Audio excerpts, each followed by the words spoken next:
Pendant que je fais cette vidéo, j'ai pratiquement les larmes aux yeux. Pendant que je fais cette vidéo, je suis choqué. J'ai mal.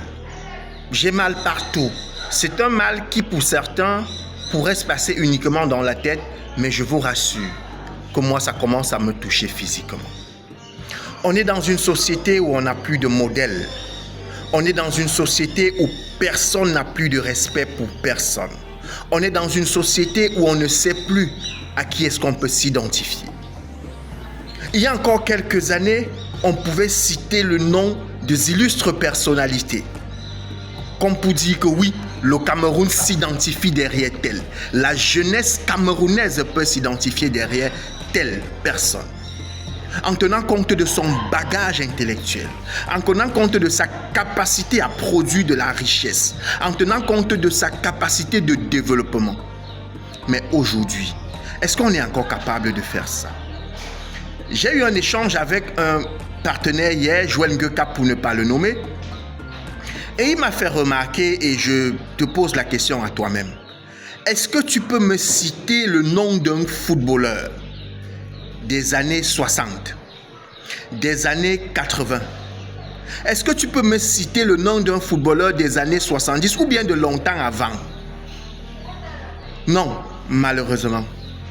Je réponds pour toi parce que je sais que tu ne seras pas capable de me donner le nom d'un footballeur. Je n'ai parlé que de football, mais je peux parler de boxe, je peux parler de taekwondo, je peux parler de plusieurs disciplines sportives en général. Mais tu sais pourquoi il te sera difficile de me citer les noms de ces gens? Non, parce que lorsque nous étions à l'école, lorsqu'on faisait les bancs, on nous parlait de Montesquieu, on nous parlait de Molière, on nous parlait de Bonaparte, on nous parlait de Socrate, on nous parlait des gens, oui, parce qu'on voulait mettre en avant à son temps des gens qui avaient de la jugeote. Des gens qui avaient quelque chose à donner à la société. Non pas que les sportifs n'ont rien à donner, mais parce qu'eux, ils étaient dans une période qu'on peut appeler une période de construction. Mais aujourd'hui, lorsqu'ils ont fini de construire, ils ont donc décidé de parler d'autre chose. On peut appeler ça le divertissement. Le problème que j'ai aujourd'hui, c'est que finalement, pourquoi nous aussi on pense qu'on a le droit? Pourquoi nous aussi on pense qu'on a la possibilité de se divertir? Alors qu'on ne sait même pas encore comment est-ce qu'on va manger. Alors qu'on ne sait même pas encore comment est-ce qu'on va pouvoir subvenir au minimum des besoins. Comment on va se soigner.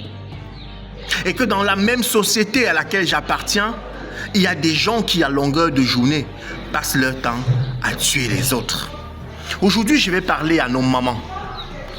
Ce message s'adresse exclusivement à vous, mamans, dans un premier temps. Arrêtez de nous tuer. Arrêtez de mettre le formol dans la nourriture. Vous voulez que vos enfants même s'identifient à qui? S'ils ne sont même pas capables de s'identifier à vous-même. Vous voulez que vos enfants prennent qui pour modèle? S'ils auront dans un coin de leur tête leur maman en train de tuer la population. Et le soir quand tu rentres, tu lui donnes des discours relatifs à la morale. Mais est-ce que tu sais que l'enfant, au-delà d'écouter ce que tu dis, observe davantage ce que tu fais? Et ce sont ces éléments sur lesquels il s'appuie lui aussi pour se développer. Quand je parle de nos mamans, en réalité, je parle de toutes ces personnes en relation avec les champs qui ont tendance à mettre des produits dangereux pour décupler leur production ou bien pour accélérer leur production. Je vous demande vivement d'arrêter cette folie. Je vous demande vivement d'arrêter cette approche parce que finalement, vous êtes en train de vous tuer. Vous êtes en train de vous décimer. Vous êtes en train de tuer notre population. Cette fois-ci, j'ai envie de m'adresser à vos enfants. Ce que je vais vous dire maintenant est très grave. Ce que je vais vous dire maintenant est très difficile. C'est même difficile de compréhension. Mais je vais vous demander.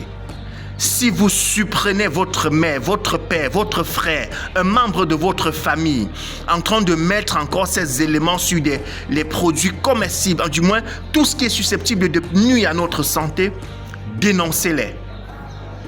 Si vous suivez encore, rencontrez, croisez, identifiez quelqu'un en train de mettre un quelconque produit dans le but, selon lui, d'accélérer la production ou plutôt de faire mûrir rapidement ou même encore, dans un futur très proche, de tuer les populations, dénoncez-le.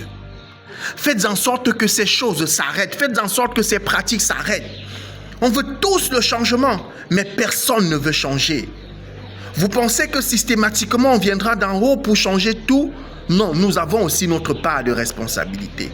Et la première d'entre elles, c'est d'arrêter de nous tuer. Et la première d'entre elles, c'est d'arrêter de tirer sur nous. Moi, je suis choqué.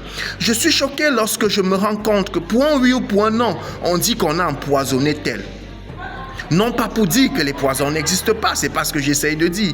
Mais ce que je veux qu'on comprenne, c'est que parfois même ces poisons sont accélérés parce qu'ils ont trouvé une faille dans notre système. Laquelle faille est causée par tout ce que nous avons l'habitude de consommer. Laquelle faille est causée par tous les produits qu'on a l'habitude de mettre sur nos éléments de consommation. Alors je nous invite vivement à dénoncer avec la dernière énergie les personnes qui ne souhaiteraient pas s'aligner. J'ai vu un courrier, si mes souvenirs sont exacts, de monsieur le sous-préfet, excusez-moi, peut-être que je pourrais me tromper, mais j'ai vu un courrier comme ça d'une autorité qui parlait effectivement du même problème. Donc, en réalité, cette sortie vient s'appuyer sur ce courrier, vient s'appuyer sur le texte du docteur Albert Zé que je viens de voir dans le même sens pour vous demander, les gars, faites ce que vous avez à faire. Dénonçons au maximum, tirons sur toutes ces choses qui sont susceptibles de nuire à notre santé, même si ce sont des personnes qui nous sont proches, dénonçons. On ne peut pas mourir dans ces conditions. C'est nous qui voulons voir le monde changer. Mais personne ne veut changer. Même pas force. On va y arriver. Oui, même pas force.